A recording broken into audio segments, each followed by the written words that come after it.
Right. This topic is very important in India's dynamic business landscape.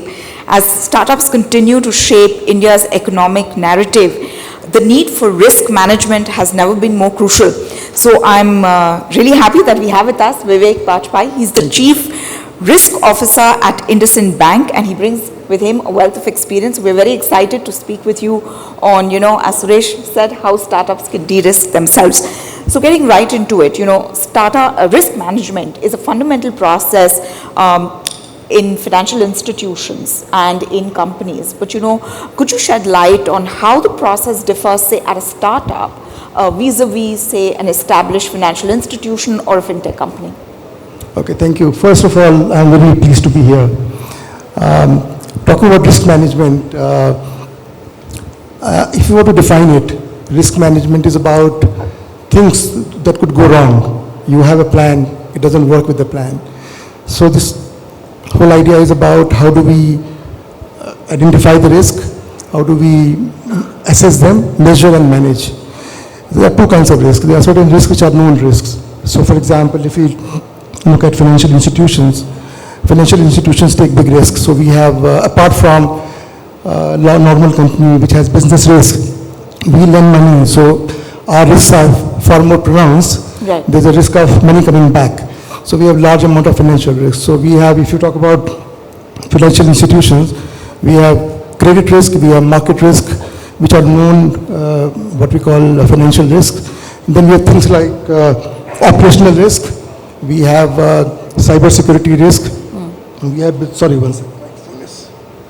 we have business risk, legal risk, and so on and so forth. So there are certain risks which are known, but certain risks which are not known. So for example, pandemic happened. Nobody could predict that. So the risk management fundamentally is all about understanding those risks and planning for it. So for example, in known risks, you can, in financial institutions, when we do our capital adequacy planning process, we look at all the risks, we assess them, and we provide capital for it. Right. But there are certain things which are unknown, which you can't plan for it. Like the pandemic? Like a pandemic. So for that, you need to provide enough margin for error. So you need to provide buffer. So for example, in our capital adequacy planning process, we have capital for known risks and also for unknown risks. All right. I think you've partly answered the second question that so I now, have for you. Just to continue with that, so risk is very different from each organization. Right. So for a startup, it would be very different. So basically, the idea is to understand what the risk is and address those. All right. So risk is influenced by financial crises and by, financial shocks. In this context, how is the role of risk management actually transformed, and what are the insights that have emerged out of it? So, see, the whole idea of risk management is that if you have proper risk management, financial crisis won't happen. But that doesn't happen. So basic principles of risk management are pretty clear. But if you look at if I look back my own lifespan, last 30, 35 years of working in a bank, I've seen some very severe crises. So for example, in late 90s, we had Asian crisis. Right. And I'd gone to Indonesia to manage the risk for the bank that I was working for. Mm-hmm. So that was one aspect. Then if you look at this century itself, we had multiple ones. We have tech bust, then we had followed by the severe crisis, what we call Lehman crisis. I used to work in investment bank, so I saw it from close quarters. Very close quarters, yes. Yeah. And then we had sovereign crisis where the Greek default happened. Yeah. And coming closer to that time, now we have, in India itself, we had ILFS crisis. Mm. So in each of these, basically that the risk fundamentals, they break somewhere, right? So for example, this happens because of wrong euphoria. You basically ignore the basic stuff. So this has happened recently. If you talk about sovereign crisis, there was over leverage. The whole the institutions, they were all over leveraged. Yeah. Lehman crisis was very different. It was very credit driven. If you go back to Asian crisis, it was all about currency management. Right. So look at all that. The basic principles remain the same, but they get accentuated during a financial crisis. So role of a risk manager or CRO gets evolved over a period of time. And today the role has become more strategic. So at a very macro level, what you need to do is that what I would define it, the tripod, that you have the revenue targets. Every business has a revenue target. To achieve that, you need to maintain certain amount of risks. And to manage that risk, you have enough capital. Right. So as long as this tripod of revenue generation, risk management, and capital is in sync, you are fine. The moment it breaks, you get into a problem. So either you have individual failure, or you have when you business failure. Business failure, or when lots of businesses fail, then you have financial crisis. Financial crisis. All right. This is the Soonicorns Summit, so we have to talk about startups, right? So startups operate in uncharted environments, and they also operate in an environment of high risk, high reward. So what strategies would you recommend, that they have to first of all discern a risk? And then, how can these emerging businesses learn from more mature organizations?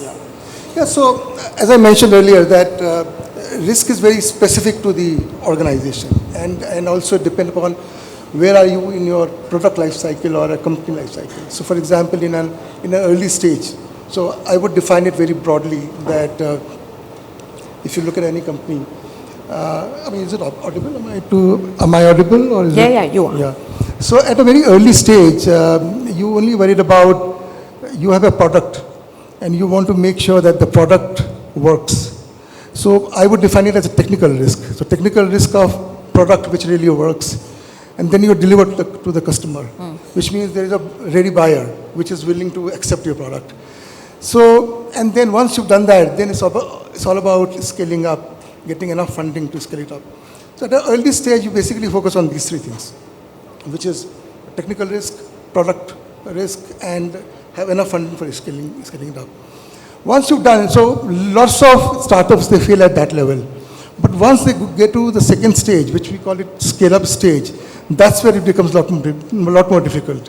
Because that's where the basic dilemma about whether you grow at all cost or you focus on unit economics, that comes into play. Right?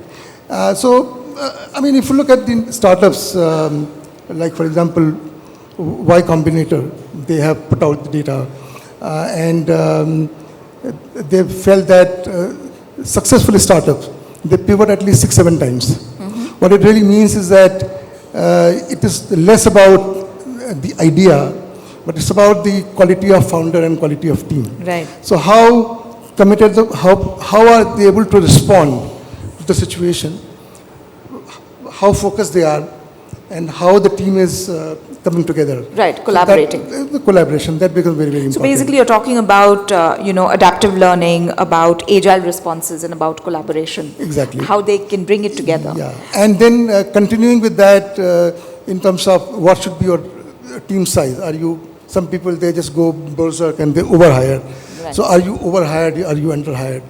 And then the question is that do you have enough funding to take care of your phase?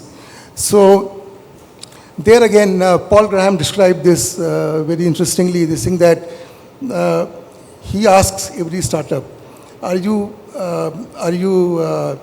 default alive or default dead? Which means that if your expenses remain constant and your revenue are in line with what you achieved in the last few months, are you going to remain viable, or you would need to get additional funding from the market, right? So what stage you are in, right? So I think the whole idea really is that you are, when you raise funding, you should plan for a particular phase so that you're not at the mercy of a funder when things become more difficult. Right. So these are the ideas basically one has to look at from a startup point of view. The current economic climate and this crunch on funding has sharpened the focus on risk management. And also, one crisis that startups are facing any which ways is the liquidity crisis. So, any thoughts on how they could adapt themselves to brace for it or manage it in a better manner? And also, what are the top 3 crises that you feel Indian startups face today?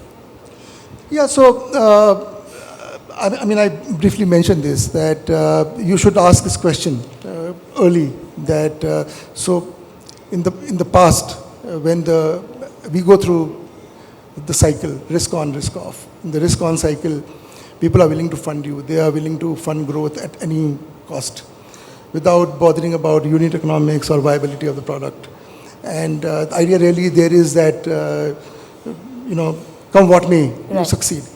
But when you get into funding winter, then focus gets a lot more on the unit economics, whether the product is viable, etc., etc.